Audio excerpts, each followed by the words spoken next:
देवताएं इशारे में बोलते हैं, சத்தியுகத்தில் தேவதைகள் வந்து செய்கையுடன் பேசுகிறார்களா या जोर जोर से बोलते हैं भाषा में? அல்லது மொழியை வந்து ரொம்ப ஜோராக பேசுவாங்களா? इशारे की भाषा होती है। அங்கே செய்கையின் மொழியாக இருக்கிறது।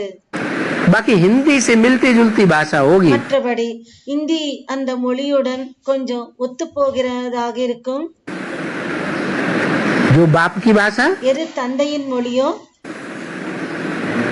वो ही भाषा वहाँ चलेगी, அந்த மொழிதான் அங்கே நடக்கும்। लेकिन इशारे में चलेगी, ज्यादा ஆனால் செய்கையில் நடக்கும்। बोलने की जरा दरकार नहीं होगी। அங்கே அதிகமாக பேசுவதற்கான அவசியம் இருக்காது। वाइब्रेशन से ही हम एक दूसरे की भाषा को समझ जाएंगे। வைப்ரேஷன் மூலமாகவே ஒருத்தர் வந்து இன்னொருத்தர் சொல்வதை புரிந்து கொள்வார்கள்। दृष्टि से दृष्टि मिली பார்வை வந்து பார்வையுடன் சேர்ந்தால் और एक दूसरे की बात को समझ गए। ஒருத்தர் இன்னொருத்தருடைய விஷயத்தை வந்து புரிந்து கொள்வார்கள்। सत्युग में एक भाषा होगा, சத்தியுகத்தில் ஒரு மொழி இருக்குமா? होगी। ஒரு மொழி இருக்கும்। तो वो कौन सी भाषा होगा? அது क्योंकि எந்த மொழியாக இருக்கும்? अगर आत्मिक स्टेज में हो तो ஏனென்றால் ஒருவேளை ஆத்மீக ஸ்திதியில் அவர்கள் இருப்பதினால் बोलने की दरकार ही नहीं है। பேசுவதற்கு அவசியமே இல்லை இல்லையா?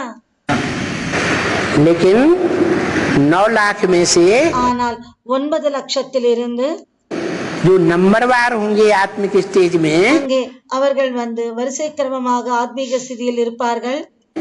या सब 100% होंगे? அந்த 9 லட்சத்தில் அனைவரும் வரிசையாக ஆத்மீக ஸ்திதியில் இருப்பார்களா? அல்லது 9 லட்சம் பேரும் 100% ஆத்மீக ஸ்திதியில் இருப்பார்களா? नंबरवार तो फिर வரிசை கிரமமாக சொல்றாங்க।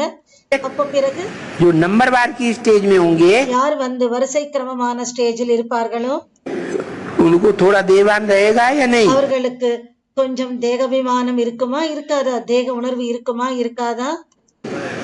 वो उतने इशारे आत्मा के नहीं कर पाएंगे। எனவே அவர்கள் அந்த அளவுக்கு வந்து ஆத்மாவின் செய்கையை வந்து அவர்களால் புரிந்து கொள்ள முடியாது।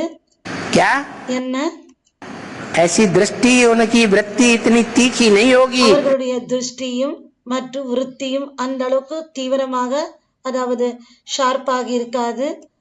यूं इशारा करें और दूसरे समझ जाएं। அப்படியே செய்கையை வந்து செய்தால் அப்படியே அவர்கள் வந்து புரிந்து கொள்வதற்கு।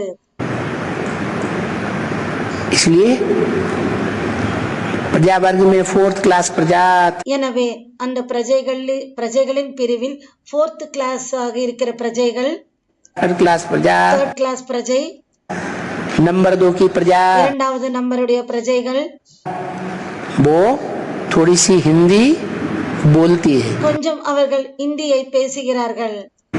हिंदी से मिलती जुलती भाषा रहती है। அவர்களுடைய மொழி வந்து இந்தி கூட இந்தி மொழியுடன் ஒத்து போகிற மாதிரி இருக்கும்। बाकी तो देवताओं की மற்றபடி कौन सी भाषा होती है? தேவதைகளுடைய மொழி எந்த மொழியாக இருக்கும்? है इशारे की भाषा होती है। செய்கை மொழியாக இருக்கும்।